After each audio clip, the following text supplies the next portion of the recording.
Hello, this is Virtualis the Chess Noob, learning and having fun with chess. Today I'm going to talk about a tactic and a warning, a back rank checkmate. As the saying goes, it's never too late to hang back rank mate. On chess.com's exercises and puzzles, many of them involve patterns of back rank mates. I've succumbed to these many times when I was rated below 1000. Once you reach the intermediate stage, it's less likely that you'll miss the obvious back rank mates, but nonetheless, it can still occur. In today's game, I managed to win by checkmate, a back rank mate, from a completely losing position, down 7 points of material. How did this happen? If you keep creating threats, especially mate in one type threats at the beginner intermediate level, the opponent might eventually blunder a mistake. Please enjoy. Okay, let's have a start with the review. And this is very interesting. So firstly, what's interesting is that I won this game where my accuracy was substantially lower than my opponent's. And you can see from pretty much the opening, I made an egregious error, a blunder, and that's a mistake, where I'm basically losing for almost the entire match until the very last move here, where I managed to capture a mate in one. Let's now have a look at this analysis. I had the white pieces, e4, and the opponent plays c6, so the Caro-Kann defense. So Caro-Kann defense is apparently quite a good opening for black. Not something I personally play myself, so I'm not super familiar with it. I do know enough to play the first few opening moves. So here I usually take the full center, so d4, d5 is expected, and here there are a number of options, potentially doing the advanced Caro-Kann. I, however, usually develop a knight. So knight c6, I expect to capture, capture back with knight, and now opponent plays bishop f5. So this is pretty much about at the end of where my knowledge of theory goes for the Caro-Kann. Now, obviously here you need to do something about this direct attack on the knight.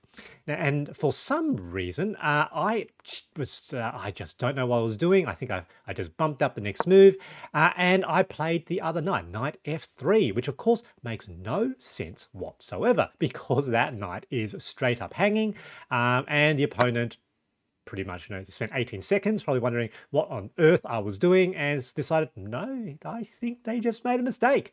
And I did. So they captured my knight, so minus 4.6 already. So at the end of move 5, I am basically in a losing position. And you will remember that chart from before, the analysis chart, not very good indeed. So here I just try to think, oh, what am I going to do? Let's just play. So knight g5, immediate attack on the bishop, forcing the bishop to potentially make another move. So they play bishop g6. I now develop my other bishop, bishop c4. They play e6, which is good. So they're sort of maintaining their lead. I short castles, so move the king out of there. Opponent plays now bishop d5, and now with the knight in this position, I'm potentially thinking if they end up short castling, maybe there's some sort of potential attack I could do with the queen. So let's give a defender for the knight. So I decided to play f4, and I thought potentially if I ended up trading away that pawn, that might be good with sort of opening up that file, and maybe instead attacking the relatively weak pawn on f7. So that was a potential idea as well. Opponent now plays knight e7. I drop the bishop back, so trying to get rid of potentially a defender. So thinking that is probably a defender of the king. I'm making the assumption that they may castle kingside. They castle kingside, so whack. I was very much hoping that they would take back with the pawn, but they saw through my ruse, I suppose. Nonetheless, queen to h5. So firstly, gotten rid of that bishop. Are they going to hang a mate in one? No, they see through that. And here I decide to, rather than to rescue the knight, hyper-aggression, I thought if they potentially capture with pawn, then I can play play the rook, and again, another potential mate in one threat. However, I think they potentially saw through that ruse. So yep, let's just get the knight out of there. It's clearly not doing anything useful now. Capture with check. That was a good move. Block with the bishop. So trying to keep up the aggro. Captures. So now plus 10. So pretty problematic for me. Now, again, aggro, the rook attack the queen, forcing the queen to make some sort of move the king now out of the way. They're trying to develop their other pieces. I'm basically giving up on these pawns. That's not where I'm going to win. So they here move the queen, and here I thought let's potentially create a space for the king. Yep, attack. I decided to move my queen to that position, trying to maintain a line here. And I thought, if I'm able to get the rook here, that potentially could be very powerful indeed. Again, that was my goal. So here I decided to play that move, and I thought that this was probably a potential straight up blunder for me, because what I saw was that the opponent could potentially here and then capture my rook with check. But I suppose banking on the fact that they may not see that and maybe get a little bit greedy with trying to capture my queenside pawns. And yep, so they decided to move one of their rooks instead, which was apparently the best move.